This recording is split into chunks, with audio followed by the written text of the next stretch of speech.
بسم اللہ الرحمن الرحیم الحمد للہ المنزہ من امکان الکذب والصلاة والسلام علی رسولہ المنزہ من امکان المثل۔ مصنف علیہ رحمٰن نے اصحاب فرائض کو اجمالاً بیان کرنے کے بعد ہر ایک کا تفصیلی بیان شروع کرتے ہوئے فرمایا اب رہا باب، یعنی سب سے پہلے باب کی حالتیں بیان کریں گے کہ باب کو کس حالت میں کتنا ملے گا۔ اس سے پہلے ایک ضروری چیز، جو ضروری بات ہے اس کو سن لیجئے۔ آپ کی اسکرین پر جو یہ نقشہ ہے اس کو دیکھیں اور اس کو سمجھنے کی کوشش کریں۔ اس کو سمجھ لیں گے، اسی کے بعد ہم مسئلہ بنا سکتے ہیں، ورنہ ہم نہیں بنا پائیں گے۔ وہ یہ ہے کہ اللہ تعالیٰ نے جو اپنی کتاب میں حصے مقرر فرمائے ہیں وہ کتنے ہیں؟ 6 ہیں۔ نصف ہے، ربع ہے، ثمن ہے، ثلثان ہے، ثلث ہے اور سدس ہے۔ تو یہ 6 حصے ہیں اور ان کے مستحقین کتنے ہیں؟ 12 حضرات ہیں۔ اب ہم کو جو مسئلہ بنانا ہے تو وہ کس طرح سے ہم بنائیں گے کہ کتنے حصے ہوں جن کو ان لوگوں میں ڈیوائڈ کیا جائے، بانٹا جائے۔ تو دیکھیں، ان 6 حصوں میں سے اگر صرف ایک موجود ہے میت کے وارثین میں سے، تو اس کو کیا ملے گا؟ وہ مطلب مسئلہ کس سے بنائیں گے؟ اسی کے عدد سے بنائیں گے، یعنی اس کو جتنا ملنا ہے۔ اگر اس کو سدس ملنا ہے تو مسئلہ 6 سے بنا لیں گے، اگر ثمن ملنا ہے تو 8 سے بنا لیں گے، ثلثان یا ثلث ملنا ہے تو 3 سے بنا لیں گے، ربع ملنا ہے تو 4 سے بنا لیں گے۔ الغرض یہ کہ جو بھی اگر اصحاب فرائض میں سے صرف ایک موجود ہے تو مسئلہ اسی کے عدد سے بنائیں گے۔ مثال دیکھیں، مثلا زید کا انتقال ہوا، زید نے اپنے باپ کو چھوڑا اور ایک بیٹا چھوڑا۔ زید نے باپ چھوڑا اور بیٹا چھوڑا۔ اب دیکھیں، بیٹا اصحاب فرائض میں سے نہیں ہے، باپ ہے، اور باپ کا بیٹے کے ساتھ میں کتنا حصہ ہے؟ 6ٹھا حصہ ہے۔ تو 6ٹھا یعنی سدس۔ تو اب یہ مسئلہ کتنے سے بنائیں گے؟ 6 سے بنائیں گے۔ کتنے سے بنائیں گے؟ 6 سے بنائیں گے، کیونکہ یہاں اصحاب فرائض میں سے صرف کون موجود ہے؟ باپ موجود ہے، اور باپ کو کتنا حصہ ملتا ہے؟ بیٹے کی موجودگی میں 6ٹھا حصہ ملتا ہے، اور سدس کا جو عدد ہے وہ کیا ہے؟ 6 ہے، اس لیے مسئلہ 6 سے بنائیں گے۔ 6 میں سے ایک باپ کو دے دیں گے اور باقی جو 5 بچیں گے وہ بیٹے کے ہو جائیں گے، ٹھیک ہے۔ اب رہا اگر نوع اول جو نصف، ربع اور ثمن ہے، نوع ثانی ثلثان، ثلث اور سدس ہے، جو آپ کو پہلے بتا دیا گیا کہ فقہاء اکرام نے جو ہے ان کو 2 نوعوں میں تقسیم کر لیا ہے۔ تو اگر صرف نوع اول سے کوئی ہے، نوع اول سے تینوں ہیں یا 2 ہیں یا 4 ہیں، مطلب نوع اول کیا ہے؟ نصف، ربع، ثمن، تو ان میں جو سب سے بڑا عدد ہوگا مسئلہ اس سے بنائیں گے، ٹھیک ہے۔ یعنی نصف بھی ہے، اس میں ایسا وارث بھی ہے جس کو نصف ملنا ہے، ایسا بھی ہے جس کو ربع ملنا ہے، اور ایسا بھی ہے جس کو ثمن ملنا ہے۔ تو اب اس صورت میں کیا ہوگا؟ اس صورت میں مسئلہ جو بڑا عدد ہوگا اس سے بنائیں گے، یعنی نصف، ربع، ثمن میں سب سے بڑا کون ہے؟ ثمن ہے، اور اگر صرف نصف ربع ہے تو اسے نصف سے بڑا کیا ہے؟ ربع ہے، تو ربع سے بنا لیں گے، ٹھیک ہے۔ اسی طرح نوع ثانی کے ہوں، صرف نوع اول کا کوئی نہ ہو، تو جو ان میں سب سے بڑا عدد ہوگا اس سے بنائیں گے، اور اگر صرف ایک ہی عدد ہے، ایک ہی اصحاب فرائض میں سے ہیں، تو انہی کے عدد سے مسئلہ بنایا جائے گا، ٹھیک ہے۔ اب رہا کہ اگر نوع اول اور نوع ثانی ٹکرا جائے، یعنی میت کے وارثین میں کیا ہے؟ نوع اول کے بھی ہیں، نوع ثانی کے بھی ہیں، تو اب کیا کریں گے؟ تو یہ جو نقشہ آپ کے سامنے دکھ رہا ہے اس کو اچھے سے دیکھیں۔ نوع اول جو لکھی ہوئی ہے اس کے نیچے نصف، ربع، ثمن لکھا ہوا ہے۔ نوع ثانی اس کے سامنے کیا لکھا ہوا ہے؟ ثلثان، ثلث، سدس۔ تو اگر یہ اکیلے ہیں تو جتنا ان کا عدد ہے اسی سے ہم مسئلہ بنائیں گے، اور اگر ایک ہی نوع کے چند اکٹھے ہو گئے تو جو سب سے بڑا ہے اس سے مسئلہ بنائیں گے، ٹھیک ہے۔ اب رہا کہ اگر یہ 2 نوع ٹکرا جائیں تو دیکھیں، ہمیں دیکھنا ہے کہ ایک لینا ہے نصف، یعنی نوع اول کا نصف، اس کے ساتھ کیا آ جائے؟ چاہے ثلث آ جائے یا ثلثان آ جائے یا سدس آ جائے، تو مسئلہ کتنے سے بنے گا؟ مسئلہ 6 سے بنے گا۔ کتنے سے بنے گا؟ 6 سے، یعنی نصف کے ساتھ ثلثان آ جائے، ثلث آ جائے یا سدس آ جائے تو مسئلہ 6 سے بنے گا۔ اب آ جائیے نوع اول کا اگر ربع آ جائے، یعنی میت کے وارثین میں ایک وارث ایسا ہے جس کو ربع ملنا ہے، اور اسی کے وارثین میں سے ایک ایسا ہے جس کو ثلثان، ثلث یا سدس ملنا ہے، تو مسئلہ کتنے سے بنائیں گے؟ 12 سے بنائیں گے۔ اب رہا نوع اول کا ثمن ہے، اگر نوع اول کا ایسا آ جائے جس کو ثمن ملنا ہے، اور نوع ثانی کا ایسا آ جائے جس کو ثلثان، ثلث یا سدس ملنا ہے، تو مسئلہ بنائیں گے 24 سے، ٹھیک ہے۔ تو یہ ایک دم آسان چیز ہو گئی، خالی ہم کو یہ دیکھنا ہے کہ کس کو کتنا حصہ ملنا ہے۔ اگر اصحاب فرائض میں سے صرف ایک ہے تو اسی کے عدد سے بنا لیں گے، ایک ہی نو کے ہیں تو جو سب سے بڑا ہے اس سے بنا لیں گے، اور اگر دونوں نو کا اختلاط ہو جائے تو نو اول کا دیکھنا ہے صرف، نو اول میں اگر نصف ہے تو مسئلہ 6 سے بنا لیں گے، نو ثانی کا کچھ بھی ہو، نو اول کا اگر ربع ہے تو مسئلہ 12 سے بنا لیں گے، نو ثانی کا کچھ بھی ہو، نو اول سے اگر سمن ہے تو مسئلہ 24 سے بنائیں گے، نو ثانی کا چاہے کچھ بھی ہو۔ اس نقشے کو نوٹ ڈاؤن کر لیجئے گا اور اس کو اچھے سے سمجھنے کی کوشش کیجئے گا، باقی احوال جب آپ سب پڑھ لیں گے کہ کس کو کتنا ملے گا آپ کے لیے مسئلہ بنانا آسان ہو جائے گا، ٹھیک ہے۔ تو مصنف علیہ رحمہ نے فرمایا اما الاب، اب رہا باپ، فلہ احوال ثلاث، تو باپ کی 3 حالتیں ہیں، باپ کے لیے کیا ہے، فلہ تو اس کے لیے کتنے احوال ہیں، 3 احوال ہیں۔ سب سے پہلا کیا ہے، الفرض المطلق، سب سے پہلا ہے فرض مطلق۔ فرض مطلق کیا ہے اس کا، وہو السدس، اور وہ سدس ہے، کہ اللہ تعالیٰ نے ارشاد فرمایا کتاب اللہ میں وَلِأَبَوَيْهِ لِكُلِّ وَاحِدٍ مِّنْهُمَا السُّدُسُ مِمَّا تَرَكَ إِن كَانَ لَهُ وَلَدٌ، کہ اور والدین میں سے ہر ایک کے لیے کیا ہے، سدس ہے، کب، جب کہ انہوں نے کوئی ولد چھوڑا ہو۔ تو دیکھیں ولد کا جو اطلاق ہوتا ہے وہ بیٹا اور بیٹی دونوں پر ہوتا ہے علم میراث میں، یعنی جب لفظ ولد بولا جائے گا تو اس سے مراد مطلقاً اولاد ہوگی، چاہے وہ ذکور سے ہو یا اناث سے ہو، ٹھیک ہے، دونوں اس سے مراد ہوتے ہیں۔ ہاں، تو اللہ تعالیٰ نے فرمایا کہ اگر کوئی اولاد چھوڑی ہے تو والدین کو کتنا ملے گا، سدس ملے گا۔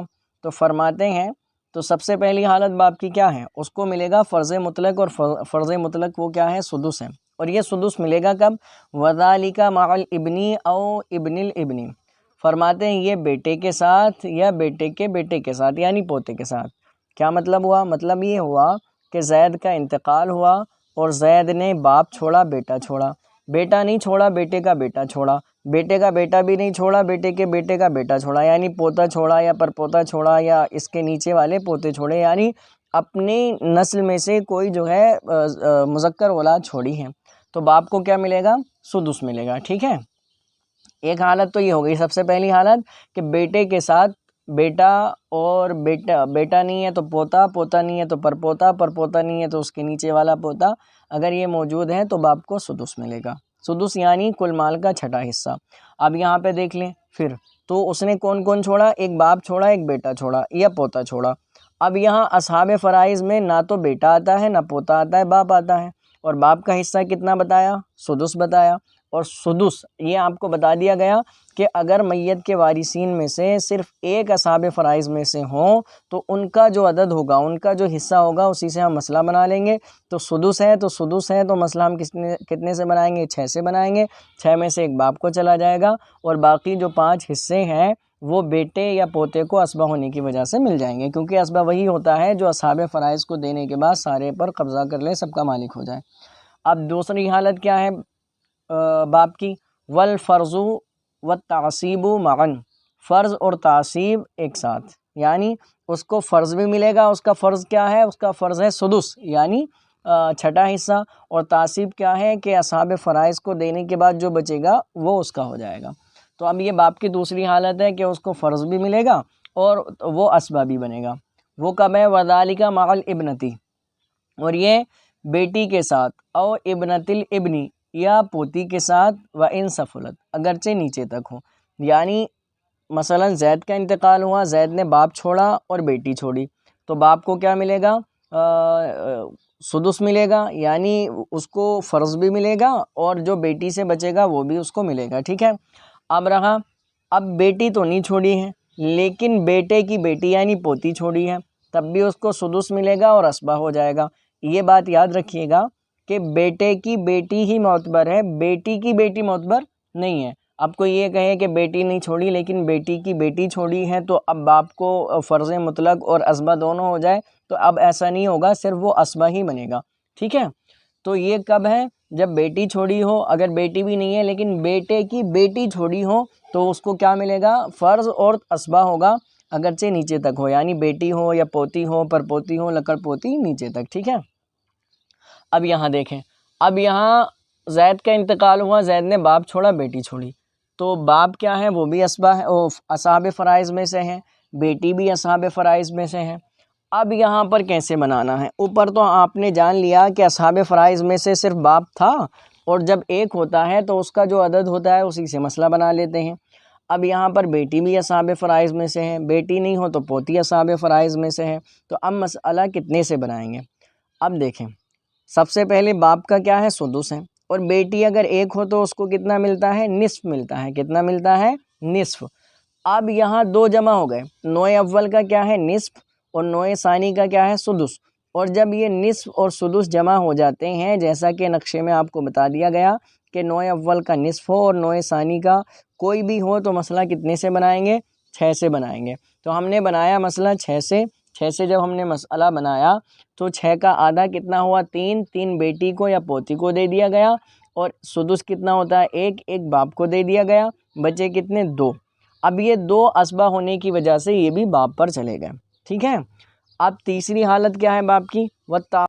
تو باپ کی تیسری حالت ہے تعصیب محض، یعنی وہ صرف اسبہ بنے گا، اصحاب فرائض میں سے نہیں رہے گا۔ یعنی اصحاب فرائض کا جو حصہ اس کو ملنا تھا اصحاب فرائض میں سے ہونے کی وجہ سے وہ نہیں ملے گا، صرف اسبہ ہونے کی وجہ سے جو حصہ ملتا ہے وہی ملے گا۔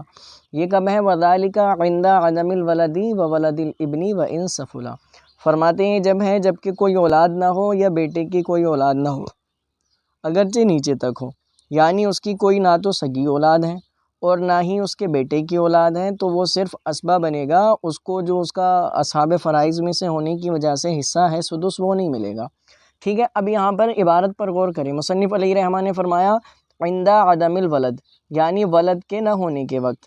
تو ولد جو ہے یہ علم میراث میں عام ہے، یعنی مذکر اور مؤنث دونوں کو شامل ہے، تو یا تو اس کی مذکر اور مؤنث میں سے کوئی اولاد ہی موجود نہ ہو، سگی اولاد، اور اگر یہ سگی اولاد تو یہ بھی نہیں ہے۔ آگے بتاتے ہیں اسی طرح بیٹے کی کوئی اولاد نہ ہو، بیٹے کی اولاد کہ نہ تو کوئی بیٹے کی بیٹی ہو اور نہ بیٹے کا بیٹا ہو۔ اب اگرچہ بیٹی کی کوئی اولاد موجود ہو، بیٹی تک بات ہے، بیٹی کی اولاد کے آگے بیٹی کی اولاد پر اگر وہ موجود ہے تو اس سے جو ہے کوئی فرق نہیں پڑے گا، کیونکہ وراثت جو ملے گی صرف بیٹی کو ملے گی، بیٹی کی اولاد کو نہیں ملے گی۔ لیکن ادھر دوسری سائیڈ وراثت میں جس طرح سے بیٹے کا حق ہے، اگر بیٹا نہ موجود ہو تو بیٹے کی جو اولاد ہے اس کو ملے گی، ٹھیک ہے۔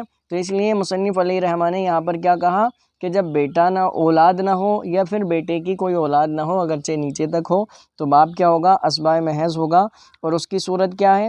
اس کی صورت یہ ہے کہ پھر اصحاب فرائض میں سے جو اصحاب فرائض موجود ہیں ان کو حصہ دینے کے بعد جو بھی بچے گا وہ اس باپ کو دے دیا جائے گا۔ کس طرح سے؟ جیسے کسی کا انتقال ہوا، اس نے اپنی بیوی چھوڑی اور باپ چھوڑا، بیوی اور باپ دونوں چھوڑے۔ کسی کا انتقال ہوا، اس نے اپنی بیوی اور باپ چھوڑے، تو بیوی تو اصحاب فرائض میں سے ہیں، تو بیوی کا حصہ کتنا ہوگا کہ جب اولاد موجود نہ ہو تو بیوی کو ملتا ہے ربع، تو اصحاب فرائض میں سے صرف بیوی ہے، اس کا حصہ کتنا ہے؟ ربع۔ تو مسئلہ کتنے سے بنائیں گے؟ 4 سے۔ 4 سے مسئلہ بنایا، 4 میں سے ایک بیوی کو دے دیا، اور باقی جتنے بچے یعنی 3 جو حصے بچے وہ باپ کے ہو جائیں گے۔ تو باپ کی تینوں حالتوں کو مصنف علیہ رحمہ نے بیان کر دیا ہے، ان کو اچھے سے ذہن نشین کر لیجئے گا۔ اب کہیں بھی باپ آئے، باپ کے احوال یعنی کسی کا انتقال ہو، اس نے باپ چھوڑا ہے، تو ان تینوں حالتوں میں سے ہمیں دیکھنا ہے کہ وہ کس حالت میں ہے۔ جس حالت میں ہوگا اسی حالت کا اس کو جو ہے ترکہ مل جائے گا، اسی حالت کے اعتبار سے اس کو حصہ مل جائے گا۔ اگر اولاد چھوڑی، بیٹا چھوڑا ہے، تو صرف اس کو فرض ملے گا یعنی سدس ملے گا، اور اگر بیٹی چھوڑی ہے